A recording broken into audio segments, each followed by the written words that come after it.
Hey guys, welcome back to my channel. तो सुबह सुबह लग पड़े हैं अपने काम पे। तो आज हमें बनाना था एक मैट्रेस। एक नहीं, बहुत सारा मैट्रेस था, पर शुरुआत में एक से ही करूँगा। तो इसका जो कपड़ा था वो अच्छा क्वालिटी का था आपका। मतलब ये कपड़ा जो है ये एसी में बहुत अच्छे से मतलब इतना जल्दी गर्म नहीं होता। तो कपड़ा जो था कस्टमर का चॉइस का था, और फोम जो था वो 32 डेंसिटी का था। और वो फोम जो आपका था वो लॉन्ग लाइफ लास्टिंग वाला फोम था, ताकि आपका आराम से चले सालों भर, कुछ प्रॉब्लम नहीं है। और बहुत हल्का था, ताकि मतलब कोई भी उठा सकता है।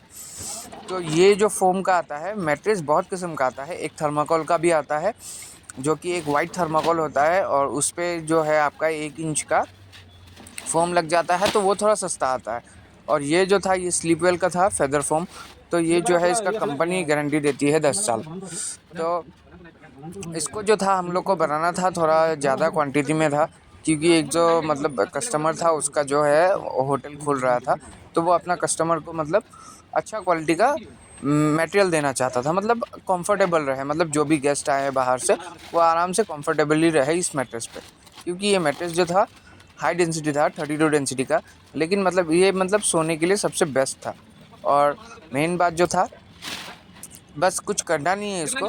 इसको मतलब बस 2 पीस में, मतलब ये 6 बाई 6.5 का है। तो इसको 2 पीस में काट के 3 फुट का बनाना है हमको, 36 इंच का बनाना है, ताकि एक बेड पे सिंगल सिंगल आ जाए।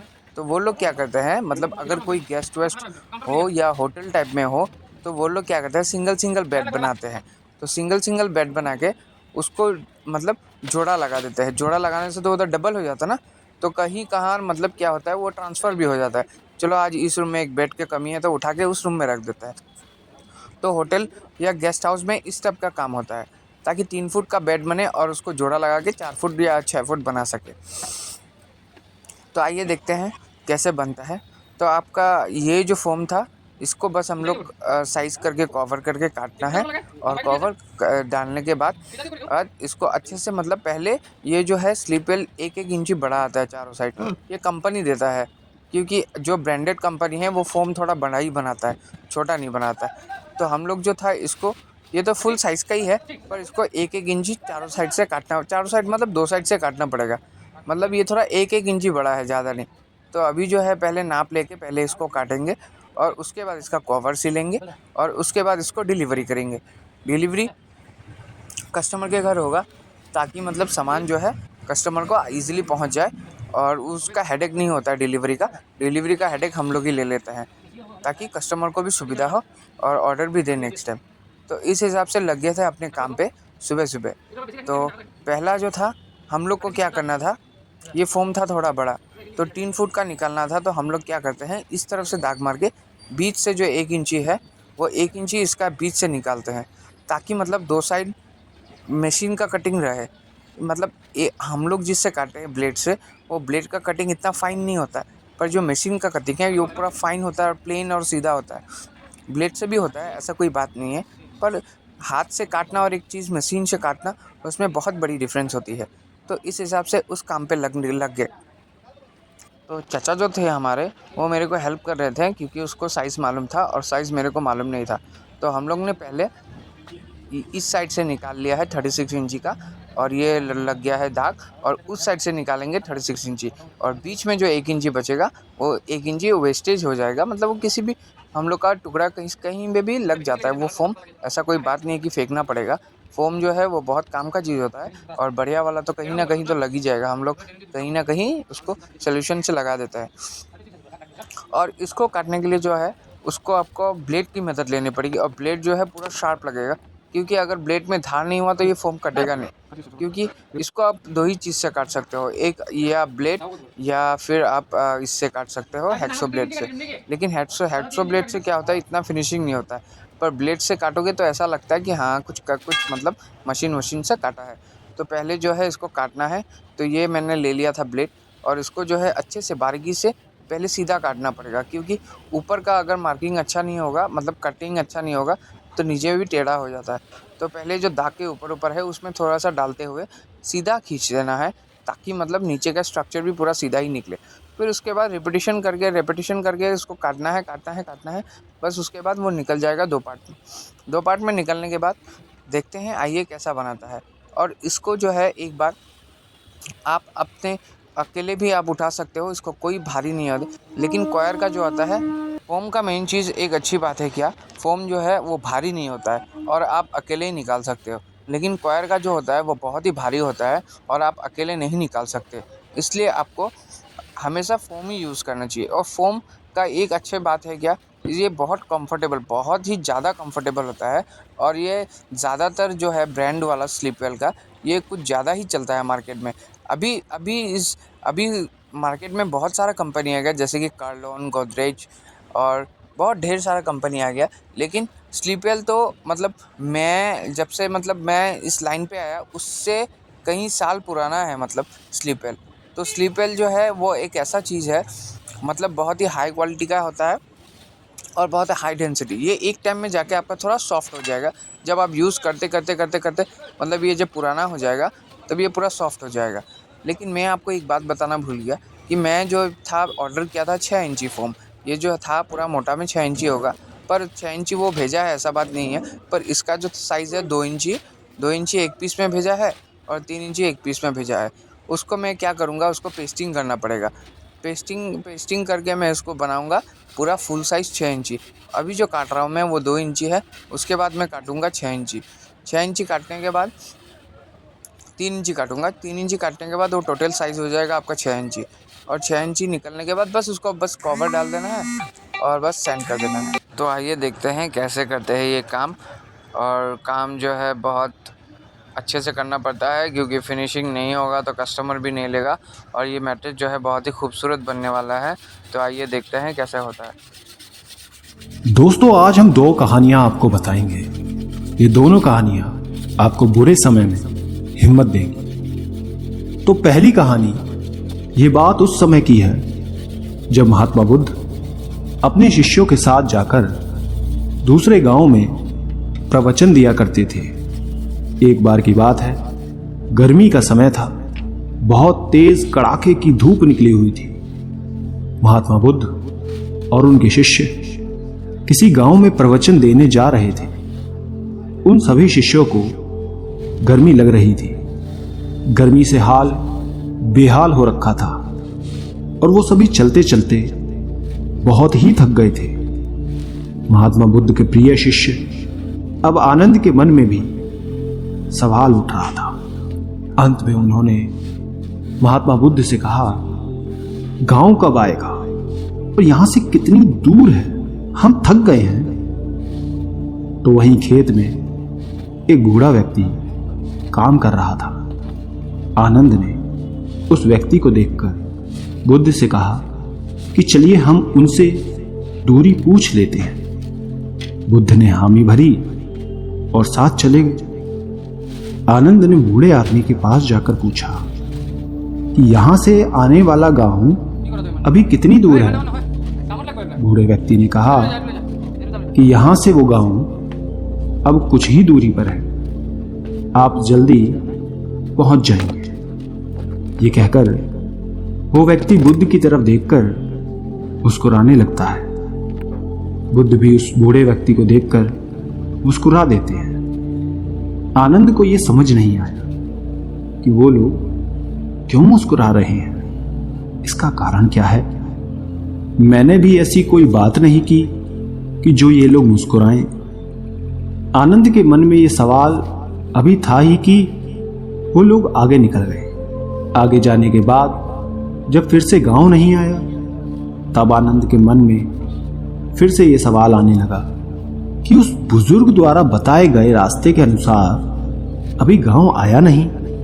फिर रास्ते में आनंद को एक और महात्मा मिल गए। आनंद ने उन महात्मा से फिर वही सवाल पूछा कि आगे आने वाला गांव और कितना दूर है।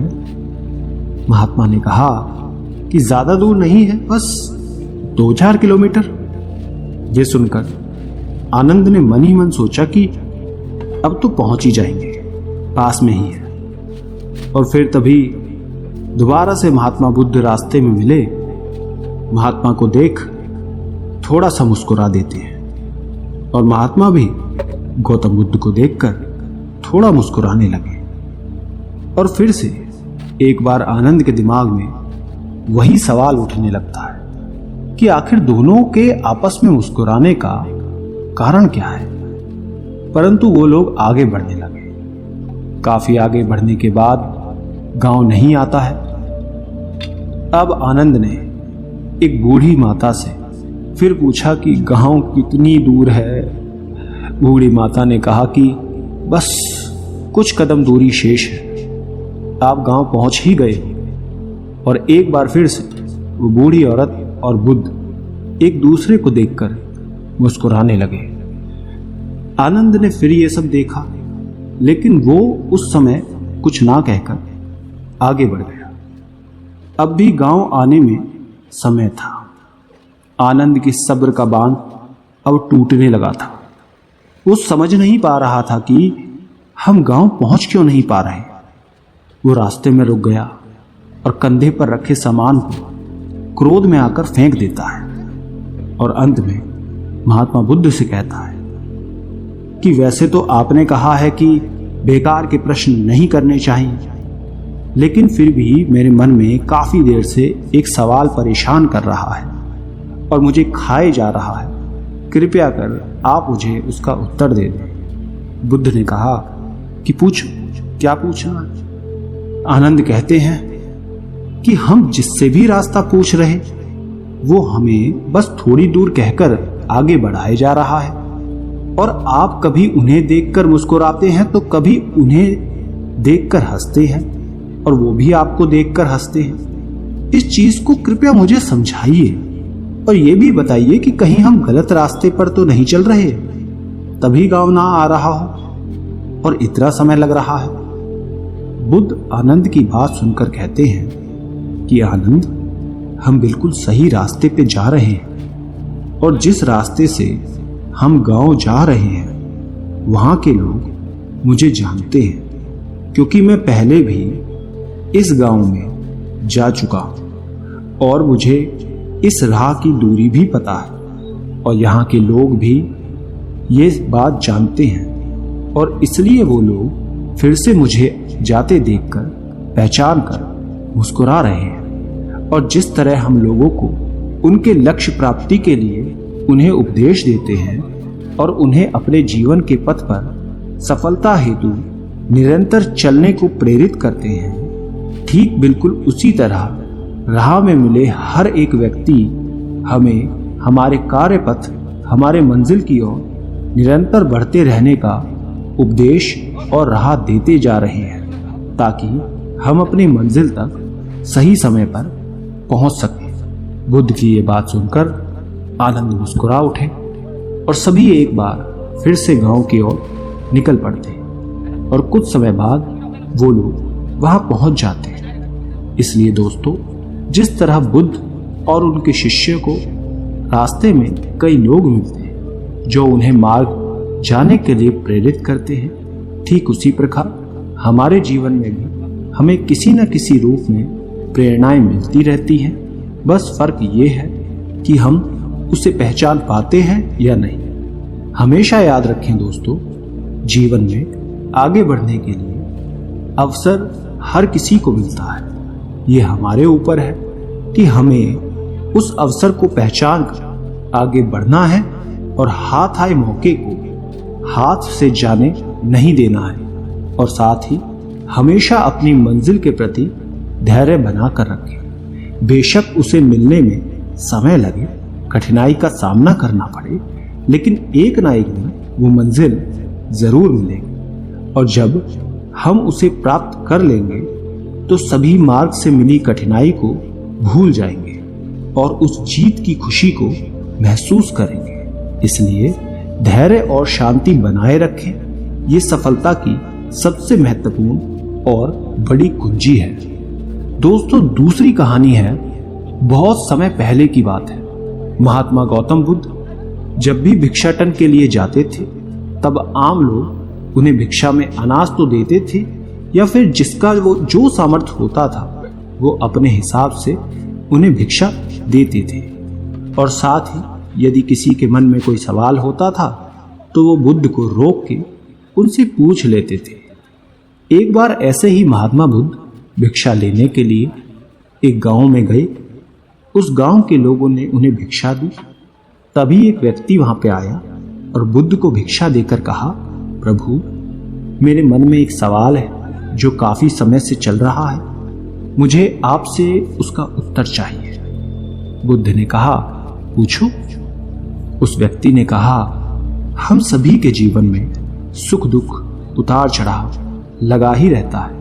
हम सभी अपने जीवन की उलझनों में इतना उलझे रहते हैं कि उसे करीब से समझ ही नहीं पाते, न जीवन जी पाते हैं, बस दौड़ते भागते रहते हैं अपने घर की जिम्मेदारियों के प्रति, अपने सपनों के प्रति। परंतु जब हम उसमें असफल हो जाते हैं तो खुद को कोसने लगते हैं। हमें ये जीवन व्यर्थ लगने लगता है।